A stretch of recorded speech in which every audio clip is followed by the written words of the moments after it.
Assalamualaikum warahmatullahi wabarakatuh. Selamat malam Pak Galang, selamat malam teman-teman.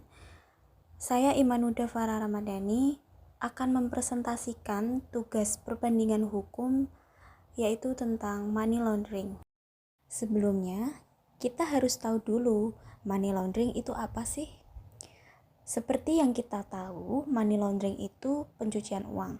Secara sederhana, merupakan upaya menyembunyikan atau menyamarkan uang atau dana yang diperoleh dari suatu aksi kejahatan atau hasil tindak pidana sehingga seolah-olah tampak menjadi harta kekayaan yang sah. Money laundering dikategorikan sebagai suatu kejahatan yang berdimensi internasional, sebab jenis kejahatan ini biasanya juga melibatkan sistem keuangan internasional sehingga disebut sebagai kejahatan lintas batas antar negara atau transnational crime. Kegiatan money laundering ini telah menjadi transnational crime karena prosesnya tidak hanya dilakukan di dalam suatu negara, melainkan telah melewati batas-batas negara atau cross border. Faktor penyebab terjadinya pencucian uang terutama terletak pada lemahnya regulasi keuangan dan keseriusan perbankan atau pemerintah negara tertentu untuk memberantas praktik pencucian uang. Faktor-faktor yang mempengaruhi kebebasan pencucian uang yaitu placement, layering, dan integration. Yang pertama adalah placement, merupakan fase menempatkan uang yang dihasilkan dari suatu aktivitas kejahatan.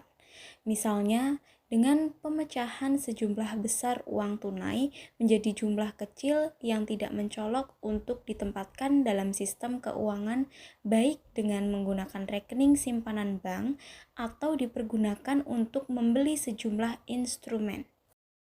2. Layering adalah memisahkan hasil tindak pidana dari sumbernya, yaitu tindak pidananya melalui beberapa tahap transaksi keuangan untuk menyembunyikan atau menyamarkan asal-usul dana. Ketiga, integration merupakan upaya menggabungkan atau menggunakan harta kekayaan yang telah tampak sah, baik untuk dinikmati langsung, diinvestasikan ke dalam berbagai jenis produk keuangan, dan bentuk material lainnya dipergunakan untuk membiayai kegiatan bisnis yang sah ataupun untuk membiayai kembali kegiatan lainnya. Dasar hukum money laundering di Indonesia.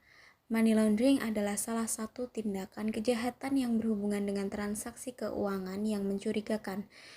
Undang-Undang Nomor 8 Tahun 2010 tentang Pencegahan dan Pemberantasan Tindak Pidana Pencucian Uang, Peraturan Pemerintah Republik Indonesia Nomor 57 Tahun 2003 tentang tata cara perlindungan khusus bagi pelapor dan saksi tindak pidana pencucian uang.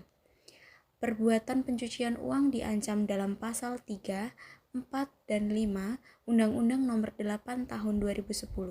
Diberikan sanksi pidana kepada yang melakukan percobaan, pembantuan, atau pemufakatan jahat, disamaratakan dengan ancaman pidana terhadap pelaku pidana yang telah selesai dilakukan. Yang pertama adalah Singapura. Pengaturan money laundering di Singapura diatur dalam The Corruption, Drug Trafficking and Other Serious Crime Act. Terdapat pertanggungjawaban pidana, perusahaan, dan pertanggungjawaban secara alami di dalam CDSI. Di dalam menangani suatu perkara money laundering terdapat lembaga investigasi utama untuk pelanggaran pencucian uang, yakni Departemen Urusan Komersial, sebuah departemen angkatan kepolisian Singapura. Petugas sentral Biro Narkotika dan Biro Investigasi Praktik korup juga terlibat dalam penyelidikan jenis pencucian uang tertentu. CDSI secara tegas menganugerahkan petugas dari lembaga-lembaga ini dengan berbagai kekuasaan dan hak untuk membantu penyelidikan terkait pencucian uang. Di dalam CDSI disebutkan bahwa tidak ada batasan waktu untuk kejahatan pencucian uang atau untuk penuntutan pelanggaran pidana secara umum. Namun, di mana ada penundaan yang tidak wajar dalam penuntutan, ini mungkin sebuah faktor yang dipertimbangkan pengadilan dalam menjatuhkan hukuman. Pelanggaran pencucian uang di dalam CDSI. Section 47 ayat 1 yaitu pelanggaran pencucian uang yang berkaitan dengan penjahat. Section 47 ayat 1 poin A menyembunyikan dan menyamarkan properti yang mewakili pengadaan penjahat. Section 47 ayat 1 poin B mengonversi atau memindahkan properti atau menghapusnya yurisdiksi. Section 47 ayat 1 poin C memperoleh, memiliki, atau menggunakan properti yang mewakili tindakan kriminal. Section 47 ayat 2 dan ayat 3, setiap individu atau orang yang memiliki alasan yang masuk akal untuk percaya semua properti secara keseluruhan atau sebagian, secara langsung atau tidak langsung mewakili yang lain, memperoleh manfaat dari orang yang melakukan bagian 47 ayat 1 poin A, 47 ayat 1 poin B, atau 47 ayat 1 poin C.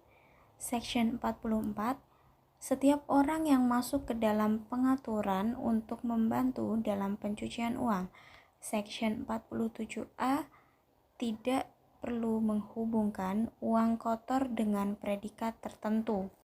Hukuman maksimum untuk pelanggaran berdasarkan pasal 43, 44, 46, dan 47 dari CDSI adalah poin A, jika orang tersebut adalah seorang individu, denda tidak melebihi 500.000 dolar Singapura atau penjara dengan jangka waktu tidak melebihi 10 tahun atau keduanya per charge. Poin B, jika orang tersebut bukan seorang individu, denda tidak melebihi 1 juta dolar Singapura per biaya. Tindakan kriminal di bawah CDSI umumnya diselesaikan melalui proses peradilan.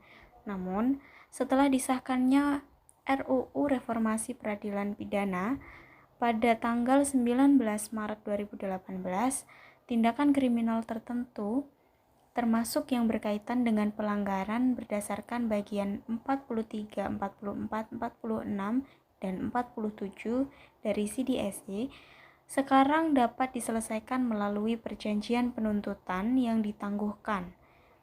DPA mulai berlaku hanya ketika pengadilan tinggi menyetujuinya. Dengan membuat pernyataan bahwa DPA adalah untuk kepentingan keadilan dan bahwa persyaratannya adil, masuk akal, dan proporsional. Setelah persetujuan tersebut, DPA secara umum harus dipublikasikan. Negara yang kedua adalah Filipina.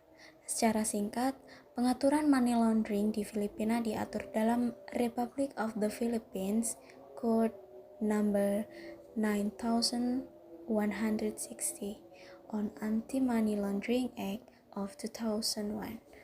Di dalam peraturan tersebut disebutkan bahwa subjek hukum dari money laundering yakni orang dan korporasi. Yang disebutkan dalam aturan 3E, orang mengacu pada orang alami atau yuridis. Berikut adalah aturan-aturan hukum yang ditetapkan oleh Filipina untuk mencegah dan mengatur adanya pelanggaran pencucian uang.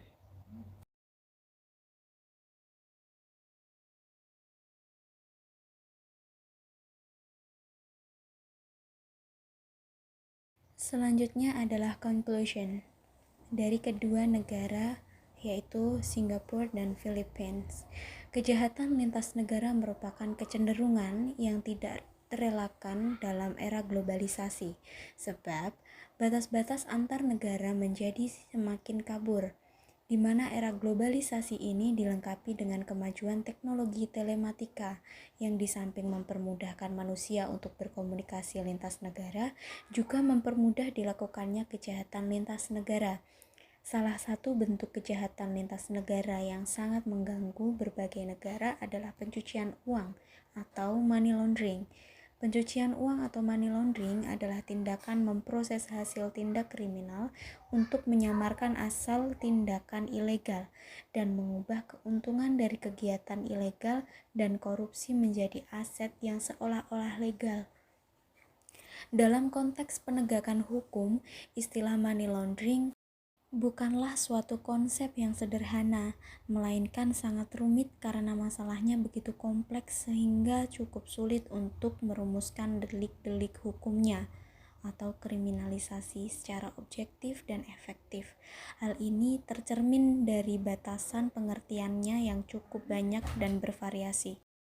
Batasan pengertian definisi yang relatif tidak sama berbeda-beda itu juga terdapat pada negara-negara yang sama-sama memiliki ketentuan undang-undang anti pencucian uang.